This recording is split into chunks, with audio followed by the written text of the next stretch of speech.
Hi, Brigham. Welcome to the NTM Growth Marketing Podcast for the second time. I'm excited to have you back on the show. I am excited to be back as well. Thank you for the opportunity. So let's just have a little bit of a reminder again of your organization, your role at the company. Yeah. Wow, what's my role at the company? Um, Company clown. Now, uh, so Brigham Dickinson Power Selling Pros, we're the ones that train your call handling team, and we train them one-on-one twice a month using their own phone calls. I've been doing it for 16 years, according to LinkedIn. I said, "Hey, you've been doing this for 16 years," which was kind of a shocker. But we're crushing it. We're doing really well. We're pushing almost 1,400 trainees in our program. It's 4 levels of certification. Sometimes it could take upwards of a year and a half to complete, but by the time they're done, they're booking their calls, they're wowing customers, they're actively selling service agreements over the phone, and they finally get the attention that they need, the incentive and the attention they need, of course, along with the training to perform extremely high level, love their job, love everything about what's going on inside the organization because of the attention that they're getting. So that's what we do here at Power Selling Pros. We train your CSRs, dispatchers, lead coordinators. And of course, we can talk later about what we're doing with techs and comfort advisors. So 16 years in business, not trying to make you feel old, but you were doing this maybe even before Facebook was what Facebook would have been 2017-ish. So maybe it was in its infancy. So my point is that you've been doing this before social media was what it was for sure in the year 2025. And I'm also making an assumption that marketing has shifted a lot in 16 years of maybe the mediums and the practices you're using. So what is something, fast forwarding 16 years later, some marketing strategies that you're finding to be fruitful for your organization now? So in 2008, I had a marketing company, believe it or not, and I managed direct mail, newspaper, radio, and TV. 4 mediums. That's all you had to worry about back then? Yeah. And then SEO and pay per click came out, and that was a huge splash. And so I started brokering for a couple of SEO companies. And whenever I made a deal, I'd make money. But if I didn't make a deal, I made no money. It was pretty harsh times for me. But one of my clients, Nearing's Plumbing and Heating, called me up and he said, "Hey, your leads are no good." And I said, "What are you talking about?" And he said, "Well, they just call in and they just want a ballpark price. They just want to know what you charge to come out. They just want to talk to a technician. So we don't know how to book these calls. So yeah, you're making the phone ring, Brigham, but we don't know how to book them." And I said, "Look, it's because they don't know you. Mm-hmm. They're finding you online. They don't know the difference between you and the next guy aside from your price. And so they naturally say, well, what do you charge to come out? You need to train your team on how to book these calls." And he said, "Well, who do you have in mind?" I said, "I'll do it. I can train them." I thought that was better than getting fired. So I started training their CSRs, and we increased their call conversion by 20% in the first 6 weeks. And of course, the rest of the story. Overnight success in 16 years. But from a marketing standpoint, oh my gosh, the things we do today to connect with the customer are a whole lot different than I couldn't be a marketer today. I couldn't. I got lucky and I got out when it was still manageable. I had this opportunity to train CSRs back in 2008, 2009, and I ran with it. So from a marketing standpoint today, gosh, SEO, pay-per-click, Facebook advertising, LinkedIn, tons of social media type posting on all social media avenues, email marketing, what it is today compared to what it was in 2008. Oh my gosh, man, it's a whole new world, a whole new language. I mean, I learned a language in Brazil. I served a 2-year mission in Brazil back in '95. And that was one of the hardest things I've ever done. And, learning, keeping up with all the changing marketing trends is like learning a new language over and over and over again. What would you say to an organization at the end of the day, sales are not happening? How would you advise them on, is this a marketing issue you have or a sales issue you have? I would say it's a people issue. Mm-hmm. Can you elaborate on that? Yeah. So you've got two groups in my mind that don't get a lot of attention. The first group is your CSRs. This is why we've been so successful. Okay, we're successful because most companies, the business owner starts out as a technician and they begin their own company, and they navigate towards their field staff, primarily comfort advisors, because they're bringing it, right? Especially when times are good, they're all called the money men or the money people, and they're in the nice cars and they walk into the office late and they go home early and they make a couple of sales, and everybody is cheering them on and such because they're bringing in an immense amount of dollars. And so as a result of that, all the other departments, to a certain extent, the technicians, to a certain extent, the CSRs, kind of play second fiddle, and they're forgotten. Now, technicians get a little bit more attention than the CSRs, but still, when you are in front of a bunch of technicians, the messages I often hear are, "You guys got to sell more, like the comfort advisors." And the problem with that is they don't want to be salesmen and they don't want to be comfort advisors. And there are some that I work with that say, "Oh, we just need to convince them that it's okay to sell." And you guys, I got news for you. You're never going to convince them that it's good to sell. They don't want to sell. That's why they became technicians. And so instead of trying to convince them of that word, stop saying it. I don't say it to CSRs, and I definitely don't say it to technicians, because they don't want to be salespeople. However, they do want to do a good job. So you keep it very simple for them. You say, "Hey guys, how do you get kissed on a date?" And of course they're, listening now, because even if they're married, you and I know they haven't been kissed in weeks. And so I tell them, look, you've got to create an environment where you've got three things. You've got safety, right? Because if they don't feel safe, they're not going to kiss you. If they don't feel comfortable, you're not going to get kissed. If they're not having a good time, if they're not having fun, you're not going to get kissed. At some point, a smart alecky technician raises their hand and says, "Wait a minute, you want us to kiss our customers?" No, I don't want you to kiss your customers, but I do want you to create an environment of safety, comfort, and fun, because inside that environment, they'll be comfortable with you and you'll earn the tour. You see, you don't want to just go out and do the thing you were called out to do. You want to be able to go out and take a look at everything that's going on inside the customer's home and provide them options on everything. You'd be surprised how much the homeowner puts up with inside their own home. And they don't need to, and they don't have to. And if you can make it very easy for them to get rid of this thing that they're putting up with or that thing that they're putting up with, trust me, you're going to feel better about your job. You're going to feel very good about what you do at the end of each day. And your homeowner is going to be very happy and content. And they're not going to call anybody else.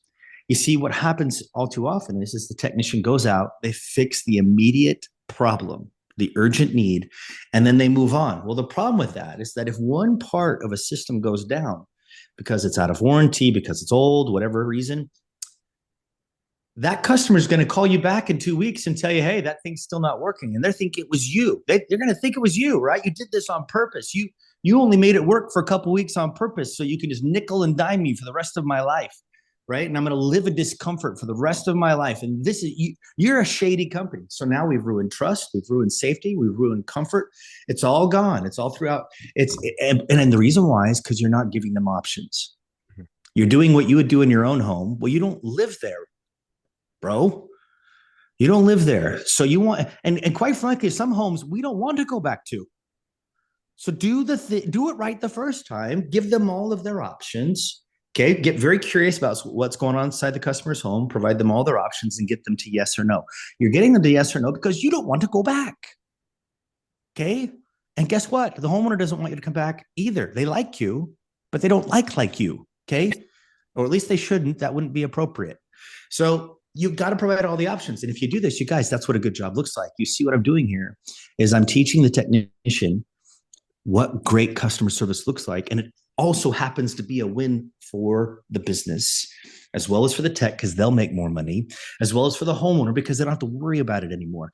That's the blind spot, because the technicians don't get enough attention and training and incentive to be phenomenal technicians, great communicators. All right. So CSRs, they need training, they need incentive. Technicians, they need training incentive. If you do these two things right, you can lower your marketing dollars. I know this isn't a conversation you want to have, but the truth is if you've got a team running on all cylinders, you'll get to the point where your technician will provide an option that is basically, hey, this is a 15-year-old system. You've gotten some great life out of it. You're out of warranty. You've got this part that's gone out. I can replace this part. I can replace that part, and get it back to manufacturer specifications, or you can just replace it. I can call Comfort Advisor right now. And you set that lead for the Comfort Advisor. And guess what? The customer may like that option and go with that option. You're not selling, you're providing options. People love to shop. They love to buy, but they hate to be sold. And the way that you keep them from feeling sold is you give them option after option after option. So those two blind spots, you fix those, you don't have to worry as much. Look, if you've got a new company, market the crap out of that. You're going to need to spend, 10% of your revenue and market the heck out of it and build your brand. But if you've got a long-standing brand, time to work within, work with those CSRs, get them selling over the phone without them realizing they're selling. Okay. Again, you put it under the guise of phenomenal customer service. What does that look like? And if calls aren't coming in, you've got to call out. Get them selling service agreements over the phone. Get them booking appointments for their technicians. And then let the technicians go out, provide all the options, keep the Comfort Advisors busy. And guess what? You don't have to spend as much money on marketing. So I love the human element that you have brought to this conversation, as sometimes our show can get very technical. But I do want to wrap us up with a technical question, because I think is impacting whether you're a marketer, business owner, all facets of business in the year 2025, which is the buzzword of the year, AI. How has AI been impacting your organization or even your industry in the last couple of years? So right now, those who sign up for AI, we've got a call center as well. Mm-hmm. We've got 65 call handlers. Collectively, they book 93% of their phone calls, which is unheard of in the third-party call-taking industry. So we have a process and a program that we're not just teaching people to do; we do it ourselves, and we do it very, very well.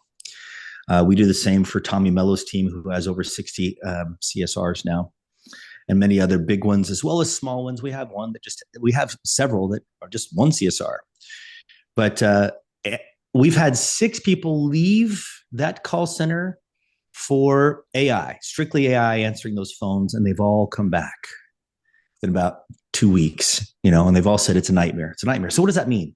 What it means is it's not there yet. Mm-hmm. It's just not there. Do you think it's going to be there eventually? Of course. Mm-hmm. Of course. So what do you do with your CSRs? Is you've got to get them to the point where they're managing the calls that are coming in, and they become more of a dispatch phone-based sales role, where they're proactively upselling. If you do plumbing and heating and cooling, you're promoting second appointments with different services you provide. When calls aren't coming in, you're calling out and you're getting things going with getting the dispatch board full with that existing customer base. So that the role will change for sure. And that's the cool thing about what we do at PowerSling Pros is we accommodate those changes that are coming. We use AI ourselves with our call center. If all of our humans are on a phone call, we have AI that picks it up, and then the humans call back afterwards, make sure the homeowner enjoyed the experience, and see if we can't move them up, because sometimes AI will just do first open spot. If that's 2 weeks from now, it's probably not going to work for the homeowner. Right. So we're calling them back, and we're reassuring them that we can come out a whole lot sooner, and we keep our boards full. So Brigham, to wrap us up, can you share your website, best ways to follow up with you and your organization to learn more? Yeah. So go to Power Selling Pros. That's P as in Peter. So Power, POWER, Selling, SELLING, PROS.com. So powersellingpros.com. On that front page of that website, you'll click on the link. It's a demo link, and we can custom build a coaching one. It's a coaching program for your CSRs, dispatchers, and coordinators. And it's one-on-one twice a month using your own phone calls. We also have just introduced technician coaching with Sales Pro from Service Titan and Rilla that's coming out. we have the ability to now monitor and provide coaching one-on-one to technicians and comfort advisors. And we're really excited about that program, so we can do that too. We look forward to hearing from you. Perfect. Thank you, Brigham. Thank you.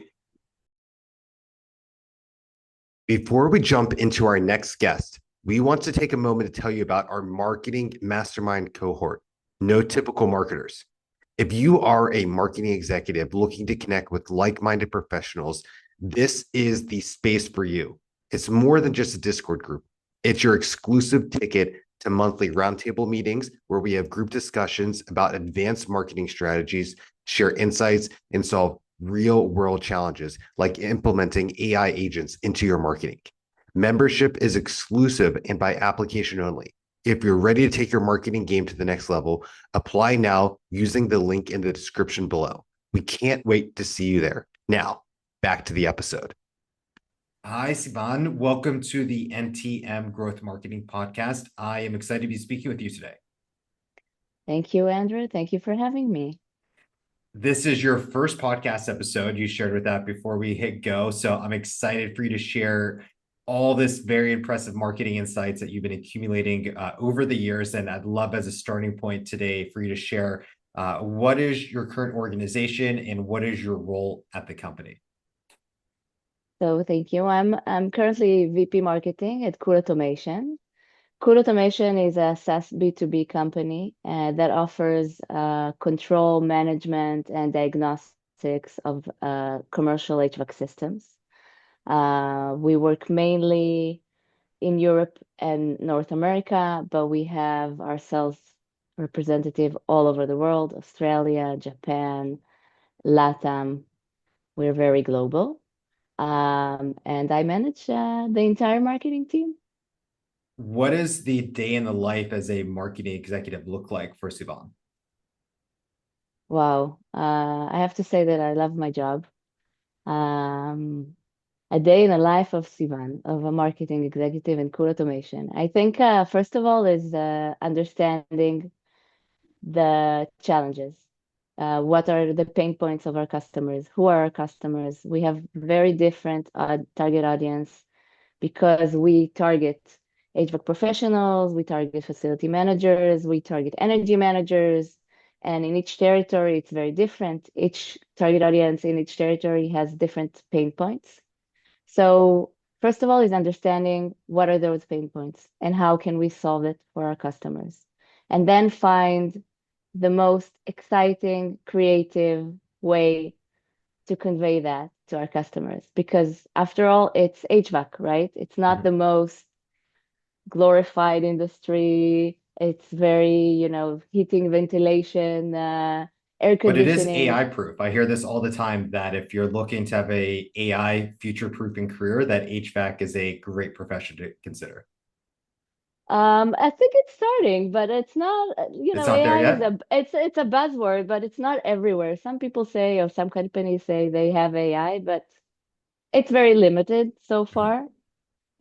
We use AI all the time, but I think in the marketing team, but I don't think it's quite there yet in the HVAC industry. Or what I meant is that AI has not gotten into the HVAC industry. So if you're looking for a career that might be able to withstand the impact of AI, HVAC is a career opportunity. That's what I've been listening to on some podcasts. I completely agree. And as far as marketing concerned, I have to say that because it's a very old-fashioned industry, the potential for marketing there is amazing because everything we do a little bit different stand out immediately, which is amazing to see. Well, I think that leads into a great question for me, which is if you can share a recent marketing strategy you've been working on that's proven to be successful for your team.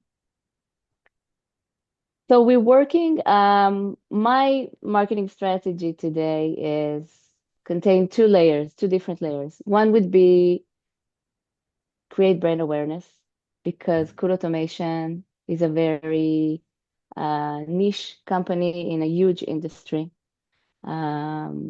Automation of HVAC and making HVAC smarter is gaining speed, but it's not there yet. It's all the industry is very, as I said, it's pretty old fashioned. It's our customers are technicians. They're not very into automation and AI and everything. So first of all, create brand awareness. That's the first layer, so that we will be on top of mind. So we use SEO. We use a lot of. We are very present in conferences and trade shows across the globe. We're everywhere. So that's the first layer. The second layer would be ABM. Mhm.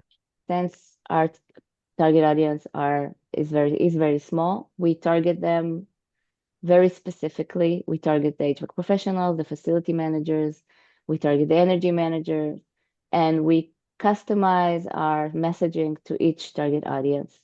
So we use a lot of account-based marketing campaigns on LinkedIn specifically. And I think that's what really moves the needle, because when you work from the top on the top of mind and from the bottom on specific campaigns that really hits the pain points of every target audience, you get to move the needle significantly. And that's what I've seen in the past 3 years that I've been there. What is something you feel that Sivan brings unique and innovative to marketing? If you were going to have a humble brag about yourself as a marketing executive, what do you think is something innovative you bring to the space? I come from FMCG, from consumer goods. I started my career in huge corporates like Kimberly-Clark and the representative of Pernod Ricard, which is a second very, very big company that distribute alcohol. So I started in B2C, which is all about the customers and connection to the customers and creating the brand. And then I went and moved on to B2C, SaaS, high-tech, technology companies.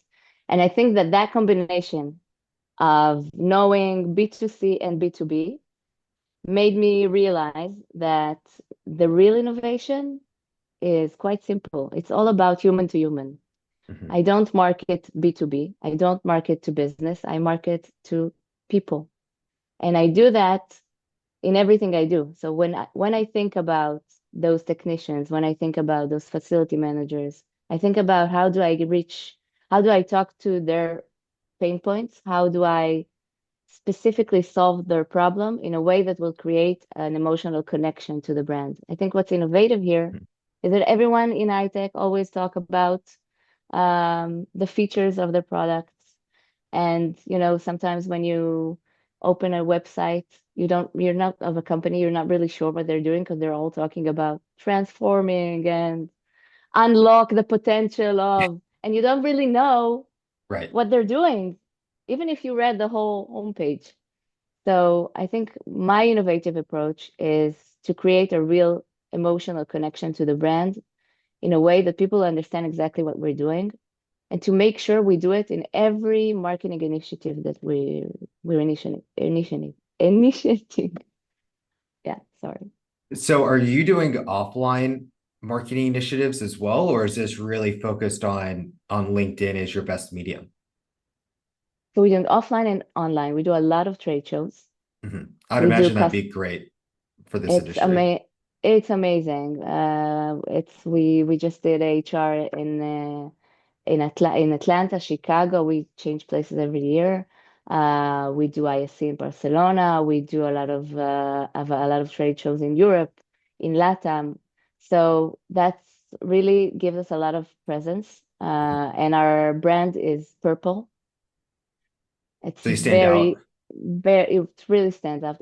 There's like every trade shows they're looking for the marketing person to say, just people that are not really our customers and they don't know us, they just come to say how much we stand out, because everyone's booths are white and blue, and everything Mhm. is kind of the same. So I try to do everything different, and I try to make a real connection. So offline would be trade shows, a lot of customers events, a lot of lunch and learns. And online would be, a lot of LinkedIn ABN campaigns. We do, of course, SEO and Right. PPC and everything to get all the leads that we need. But the combination is what makes us successful. And we just a year and a half ago, I launched a new Cool Masters training, which is a very exclusive training just for our customers. It's a 3 days training in very like exotic places, Miami, New Orleans, Vegas. So we train our customers, but we also make them to be our ambassadors, brand ambassadors, which makes them, first of all, buy more at the end of the day. Right. And of course, talk about our brand and be real ambassadors of our brand amongst their customers. We touched on AI for a moment, but I'd love for you to share in a little bit more detail how AI has influenced you as a marketer in the last couple of years. I think I have a really good partner. My co-VP marketing is ChatGPT. We work together a lot. I think that AI really affected my marketing and the team's market. First of all, it makes everything faster. Things that we used to spend a lot of time on, we create a draft, we go over it. If it's content, SEO, it helps us do a lot of things.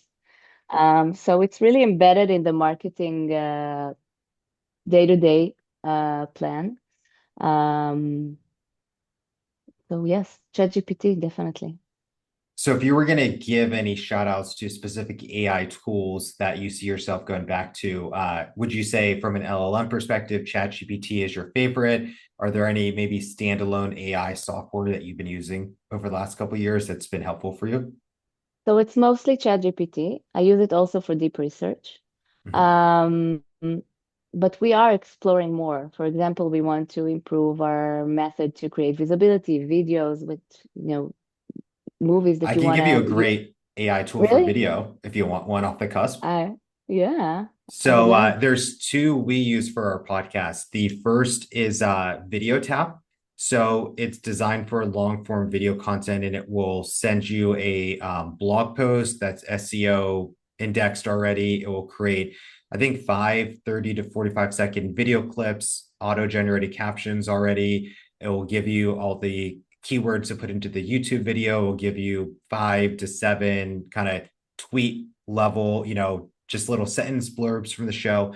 That's one. The other is Opus Clips. So Opus Clip is only a AI video platform where they specifically would just give you a bunch of 30 to 45-second clips.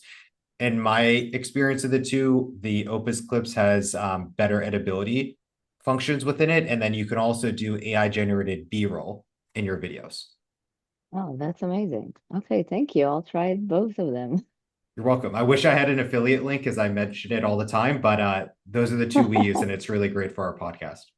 Okay, we'll try. So to wrap this up today, can you share best ways to follow up with you to learn more about your organization? So yeah, you can find me on LinkedIn, Sivan Caspi, and that's SIVANCASPI. Yes. Perfect. And coolautomation.com is the company's website. Perfect. Thank you so much for your time today. Thank you, Andrew.